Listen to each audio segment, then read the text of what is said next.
Okay. Today, God willing, we're going to learn something that really is life-changing and really something that in every situation, um, this has a very clear message. Um, every interpersonal connection, um, there's always a friction between um, what is correct and what is kind. Oops. Can you hear me? Yeah. All right. So there's always a friction between what is correct and what is kind. And the question is, how do you find the balance between correct and kind? It seems like there's often a friction between them, and they're both being truthful and being kind. They're both important points. You don't want to let go of the truth. On the other hand, you don't want to let go of kindness either. And what's the Torah's approach? How do we understand the Torah's approach? And so let's learn something from this week's Torah portion, which is very also relevant to this time of the year, coming from Pesach, when we are supposed to rid ourselves from any trace of arrogance, of ego, of chametz. So on a personal level, um, if a person can notice egotistical things in others, it's a lot harder to find that same egotistical thing in himself. And so there's something this week's Torah portion that I think is really opens perspective in this discussion. This week, read about the inauguration of the temple and how on the 8th day of the inauguration, on the first day of Nisan, Aaron's two sons, Nadav and Avihu, pass away, and their two brothers, Elazar and Itamar, are conducting the service. So after they pass away, the Torah says that on the day when someone passes away before the burial, those who are um, immediate family are exempt from most positive commandments because of the responsibility that they have to ensure that the burial is done. They're what's called onein. So Elazar and Isamar are onein. They're in a state of aninus. And as such, because they're in a state of aninus, they're not really able to participate in the regular, to do their functions as kohanim. They can't really do their regular duties because they're meant to, because of the state of sadness, they're not meant to do the regular duties. So the question was, what about the various sacrifices that they had already offered?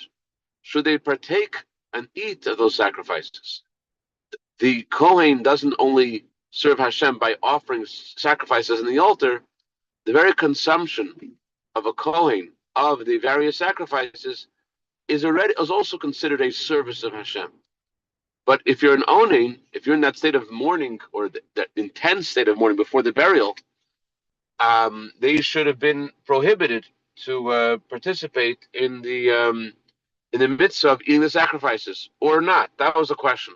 There aren't a lot of kohanim in the world to choose from, right? So there was a direct instruction from Moses and Moshe Rabbeinu to Elazar and Isamar that you should participate and eat from the sacrifice that was offered that day for the inauguration of the temple. You have to. Yes, there's mourning. However, Moshe Rabbeinu told them, this is something that you need to do anyways, despite the fact that you're in a state of aninus. Okay. But here came the question. Besides the sacrifice that they had offered for the inauguration of the temple, which was just a one-time thing, there was also a sacrifice that is going to be offered every single Rosh Chodesh, starting from that first Rosh Chodesh when the temple was first built on the first of Nisan. So the question is, should they eat from the sacrifice of Rosh Chodesh? So they didn't eat from the sacrifice. They burnt the sacrifice, and Moshe Rabbeinu is upset at them. Moshe Rabbeinu vayiktzayv, Torah says Moshe became angry. Moshe was upset, and he said, "Why didn't this sacrifice get eaten? This was the mitzvah. I told you guys to eat the sacrifice for the inauguration of the temple. So why didn't you eat the sacrifice for Rosh Chodesh too?" That was Moshe Rabbeinu's very pointed accusation to Aaron's children, Elazar and his summer. Hey guys, what's going on over here? You guys got instructions, and you did not fulfill the instruction. I told you to eat the other sacrifice. You should have realized to eat the sacrifice too. What's going on? Where are you guys? What's happened to you? In 1,000 feet, turn right onto 93rd Avenue. So Aaron responds to Moshe, and he says to Moshe, one second. Moshe, hold on. Relax. I don't, we didn't say that. But he said to Moshe, let me tell you something. Obviously, he said this in the way of absolute respect, and I'm just being facetious. What did Aaron say to Moshe? He said, there's a difference here between these two sacrifices. There's the sacrifice that you told us to burn was a temporary, one-time inauguratory sacrifice. That has lesser sanctity than the sacrifice of Rosh Chodesh, which is something for all times and all places. That sacrifice has greater sanctity, and because it has greater sanctity, therefore it should the rules of sacrifice A don't apply to sacrifice B. The rules that apply to a temporary inauguratory sacrifice shouldn't apply to the... At the light, turn right onto 93rd Avenue, then fly left onto 91st Avenue. To the eternal sacrifice. Rosh Chodesh is a big deal. Rosh Chodesh is a much greater sanctity. So we are in the state of owning. We are in the state of mourning. We would, just because we're allowed to participate in the temporary sacrifice, should not mean that we're allowed to participate in the other one. And therefore, instead of eating it, that's why we burnt it, because in the state of... left onto 91st Avenue, then turn left onto 210th Street. In this state of mourning, we're not allowed to eat the sacrifice. Instead, we burnt it correctly, said Aaron to Moshe. This was the right thing to do. Keep left onto 210th Street. And just because for the temporary sacrifices, he said we should eat, it doesn't apply to the permanent ones that will go on further. They have a high level sanctity. So Moshe Rabbeinu hears what Aaron says, and he says, "You're correct. You know." In a quarter mile, turn right onto Hillside Avenue. Rashi says Moshe Rabbeinu, Moshe Rabbeinu admitted he was not embarrassed. He said, "You're correct. I realize you were correct, and this is how things are left. That this was the correct move. Aaron made the correct move, and Moshe Rabbeinu acknowledged the correct move, and that's how the conversation finishes. It was good in Moshe Rabbeinu's eyes, and things were settled. Moshe wasn't embarrassed to say that I didn't know this. Moshe Rabbeinu was able to learn something new that he did not know before. Okay, that's the story on the physical realm. But everything in the Torah has a deeper layer to it, and sometimes you need a deeper layer just to understand the simple story. So to understand this, let's first go deeper into who Moshe and Aaron are themselves. Who is Moshe and who is Aaron? So it says in the pasuk, Chesed ve'emes nifkashu. Kindness and truth met. Moshe Rabbeinu embodies the attribute. At the light, turn right onto Hillside Avenue. Moshe Rabbeinu embodies the attribute of truth, And Aaron embodies the attribute of kindness. Kindness and truth are very different in how they function.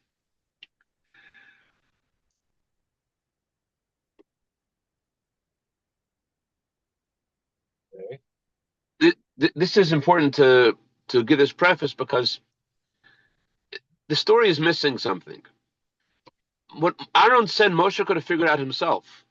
Why didn't Moshe figure this out? Why did Moshe need Aaron to tell this to Moshe? Why didn't Moshe figure this out himself?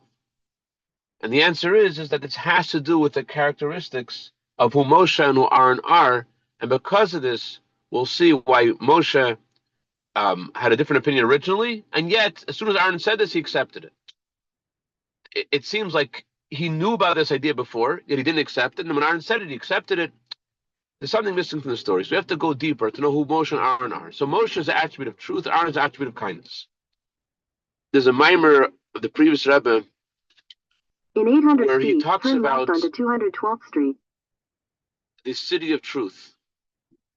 Talks about being when you're in the place of truth, it doesn't matter what's going on around you. Truth is truth.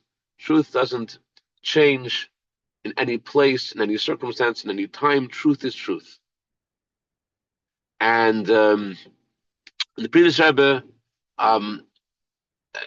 paints this picture about like being in this state of truth is sort of like being in a city, being like in a different place. That everything around doesn't matter. You're in the place of truth. So truth is unchanging.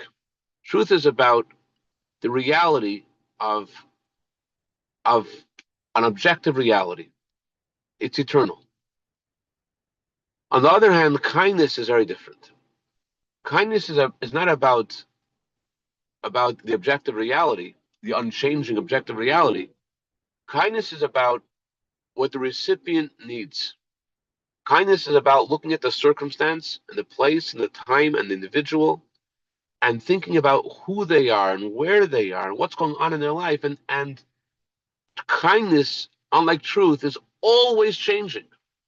It's always changing. There's an interesting line in the Talmud about rabbis. It says rabbis have At to the have... light, turn left onto 212th Street, then use the left 2 lanes to take the I-295 north ramp. Rabbis have to be like a chameleon. The Talmud says a chameleon is always changing its color. So one guy wants one kind of attention from the rabbi, another one guy wants a different kind of attention. One guy, you smile at him, whoa. And you're upsetting him while you pander. Another guy, you speak sternly, he gets upset at you. So it's not easy, by the way, to be in these shoes. Either way, so in a quarter mile, that's what kindness is. Kindness means that you're thoughtful and you're caring about the person that you're trying to help, trying to give to. So unlike truth, which is unchanging and just real, kindness is all about the recipient, all about where that person is. There's nothing to do with the objective reality. It's everything to do with the subjective reality of the person who is in need of your kindness. So Moshe and Aaron are very, very different ways of serving Hashem. So now you understand this.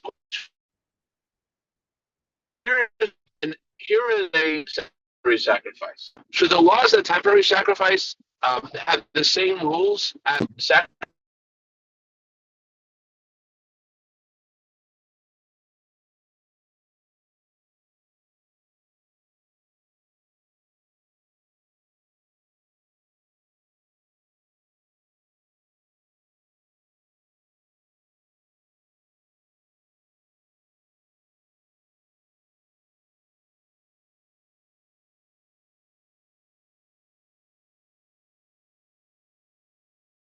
It doesn't make a difference whether it's a temporary sacrifice, it's an eternal sacrifice. Truth is truth. Truth doesn't change. Why make a distinction between one sacrifice and another? That's the perspective of Moshe. What's the attribute of Aaron? Aaron, the Torah says, Ohev Shalom, Yoredev Shalom, he loved peace, he pursued peace. Ohev Estabriyes, he loved creatures. and he brought them close to the Torah. The Torah emphasizes he loved creatures. And as Alter Rebbe explains in Tanya, even people who had no other redeeming virtue other than the fact that God created them, Aaron loved them. Aaron was kind to them. And he devoted himself to every individual. He was not interested. He was completely devoted to every person's uniqueness and what they needed. That's Aaron. So Aaron says to Moshe Rabbeinu, whoa, Moshe, it's a little too intense over here. There is something which is right now, but there's things which are in the future. I think there's certain scenarios that things are different. And you cannot judge all future scenarios based upon the scenario you have now. Things are always changing. Don't make the same rules for all time. You can't say that what's temporarily the plan of action is for all times the plan of action. You have to be cognizant of what's going on in the ground. So what's Moshe's response? Although the truth is, the truth, who is truth? Hashem is the only thing that's true. Why is Hashem the only thing that's true? The Barbanel has an interesting line in Rosh Hashanah. He says, every kind of truth, every kind of creature in the world is dependent on Hashem. So not just every creature in this world, but also in higher worlds. Not just in higher worlds, but even if we're talking about revelation of godliness, Hashem is not like the sun that has to shine. Whatever revelation of Hashem's light that happens is a result of Hashem's decision. This is what's going to happen. Nothing's automatic, nothing is forced. So whatever Hashem has created, has revealed, all of the entire spiritual cosmos, says the Barbanel, is what's called Efsharis HaMetzias. It is a possibility. It's possible to be the way it is, and it's possible for it to be different. Nothing has to be the way it is. Everything could change. Everything could change. The only thing that's Mechuyev HaMetzias, the only thing that has to be the way it is Hashem, because Hashem is the only independent reality. Every other existence is dependent on Hashem. And therefore, it's flexible, it's fluid. It doesn't have to be the way it is. 2 plus 2 happens to be 4. Does it have to be 4? Hashem created the world in a way that 2 plus 2 is 4. But it could be. That's only a possible reality. It's not a reality that has to be that way. Hashem could have created the laws of logic that 2 plus 2 is 5, and then that would make sense to us. And that would be logical. That's how logic would work. But Hashem created the world in a way that 2 plus 2 is 4. That and all other things that Hashem has made exist, but it doesn't have to exist that way. The only thing that has to exist, that has to exist the way it is Hashem Himself, because He is the only independent reality. So therefore, we cannot really ascribe truth to anything other than Hashem. Everything else isn't real the way it is, unchanging. Only Hashem is truth. However, there is something that Hashem has bequeathed to various things that they should also absorb and retain something of Hashem's truth.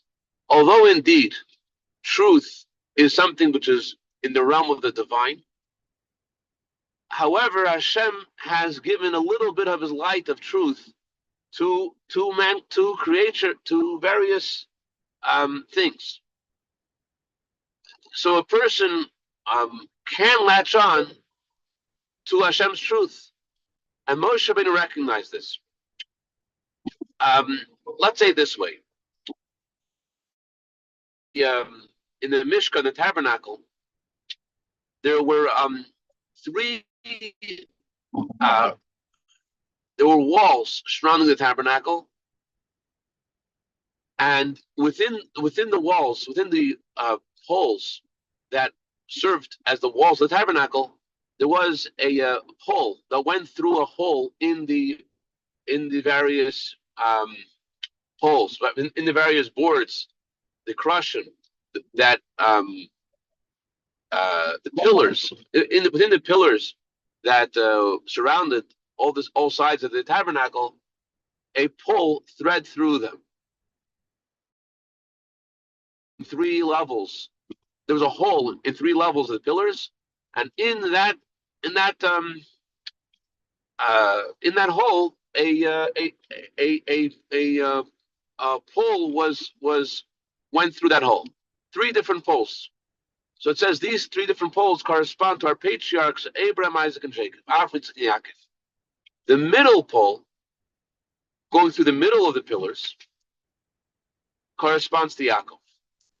Unlike the top and the bottom, where the pole doesn't go all the way through to the end of the wall, it's broken up and meets another pole.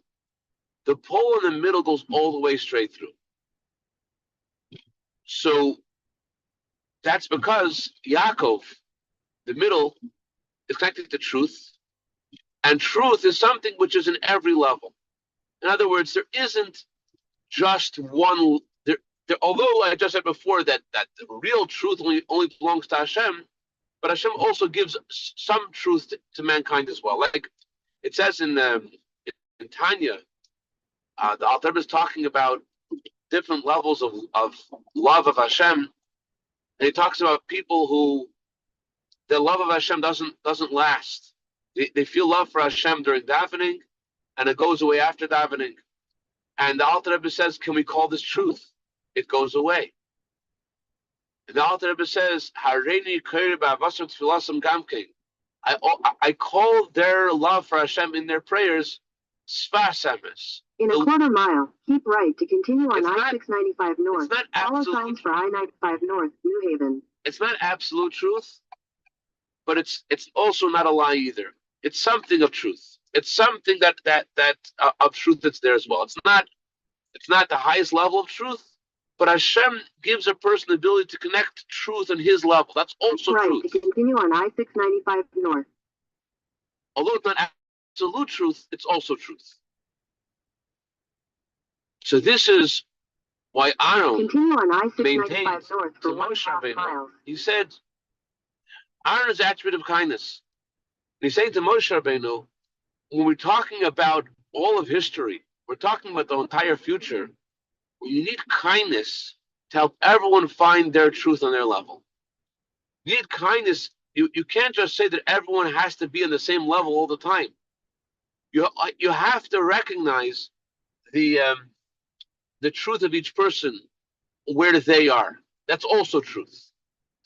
And Moshe Rabbeinu agreed to this and accepted this, that this was the right way to go. Yes, Moshe Rabbeinu embodies the truth of truth. He was expression of the divinity, of divine, of absolute truth. And yet Moshe Rabbeinu was also able to see the correct perspective of Aaron, that there's also something of truth in each person. And you have to have kindness to see what truth is for this person this time. Let's say it this way. Let's bring this down a little bit. You could be, let's say, dogmatic when you talk to your family, talk to your friends, and be the guy who's always preaching. But are you preaching because you want to be a megaphone? I-95 North. Or are you actually talking to someone? Are you relating to someone from your neshama, from your soul, and giving something to their soul, and they're receiving it, and or are you just speaking because you want to speak, not because of what the other person needs to hear? The only point of communicating is for the sake of the recipient. So although you might have something very true, it's true what you want to say. Well, you say the absolute truth. However, you have to think about the truth of the recipient where they are. And just being the megaphone for God's words actually can compromise the relationship you have with the other person, and compromise their ability to grow. Because you're following what seems absolute truth. Continue on I-95 north for 1 mile. And you can't deny it. It's absolute truth. It is. And that's where things are confusing. Yeah, it's absolute truth. But that's not what Hashem is asking of you. Hashem is asking of you to find the person where they are in their truth. And that's the idea of the kindness and truth meeting together. I'm going to try to convey a teaching I heard a long time ago. I hope I'll convey this correctly. It's a teaching from it's not from Chabad sources. I believe it's from Nachman of Breslov. Very powerful teaching. I think that this teaching really brings us home. Hopefully I'll be able to give it over right now. Let me try. It says in the Talmud that any judge who judges a situation correctly becomes a partner with Hashem in creation. The language of the Talmud is he judges din emes lamitase. He judges a law to its truth, the truth of truth. If you judge a law to the truth of truth, then you become a partner with Hashem in creation. What does that mean? What's the truth of truth versus the truth? By the way, in Chabad Chassidic, it's a little reversed. The truth of truth is higher than. Okay, well, I'm getting ahead of myself. Well, let's analyze this. It says when God made the world, God, so to speak, asked truth if you should make the world. The truth is it's a bad idea. The world's full of lies. God asked kindness if you should make the world. And kindness says you should make the world. The world's full of kindness. So it says that God threw away truth, and he took kindness, he made the world. How does this make sense? He threw away truth. In every situation, there is what's perhaps you could call truth by the book, and there's truth on the ground, like in our discussion before about Moshe and Aaron. You could have a doctor, you ask the doctor a question, the doctor throws a book at you. This is the way it's supposed to be. Then you have a guy like Chaim Peretz. You gotta love the guy. Chaim Peretz. He goes down to your level. He realizes where you are. He tries to not just tell you the truth of truth. In a quarter mile, take exit 9 for Hutchinson Parkway. But he tries to bring it down to you and tries to help you where you are. Like the truth of truth is you're supposed to be exercising for 2 hours and but he's able to bring it down to you where you are, and help you grow where you are, and not just give you something which is not going to be beneficial to you because you're able to handle the truth of truth. He gives you the truth, not just the angel of truth, but the truth that's true for you where you are. Or you could have in Jewish law in the same way. You could look at Jewish law and you could say this is what the book says, but you're not looking at the scenario on the ground. That's the truth of truth. That's the right measure of Aaron and Moshe, the right mixture. They're using kindness to see the truth and reality of this particular situation. So this is why you become a partner with Hashem in creation, because truth, the regular kind of truth, the book truth, is against creation. The regular truth is like creation, waste of time, full of lies. Who wants creation? That's what the angel of truth says. Then there's God who creates the scenario on the ground, who knows what his purpose of creation is, who made creation for his purpose. And creation is just a plan. And so if you are able to bring things down on the ground, you're a partner with Hashem in creation. If you judge things to the truth of truth, not the angel book absolute truth, but to find the truth in the scenario that you're in. The reality of the way Hashem wants it here, with the right blend of kindness and truth. And this is very connected to the Mashiach Suda we just had yesterday. Mashiach Suda is about Hashem's plan for creation. He wants a home in this world. He wants this world to be a home for him. He wants a home in the lowest world. He wants, as we said in Hallel yesterday, Emes Hashem Li'elam, the truth of Hashem in the physical reality. How to bring Hashem's truth in physical reality is through this mixture of kindness and truth. Through using our kindness to find the truth in other people, to find the truth of the situation. What does Hashem really want here and now? And it takes a lot to remove your ego to do that. But at least I think this gives a lot of perspective of where you need to go. All right, I also wanted to share with you guys. Have a great day, Chaim Peretz. Great day, Rebel. Tigers and Kultiv.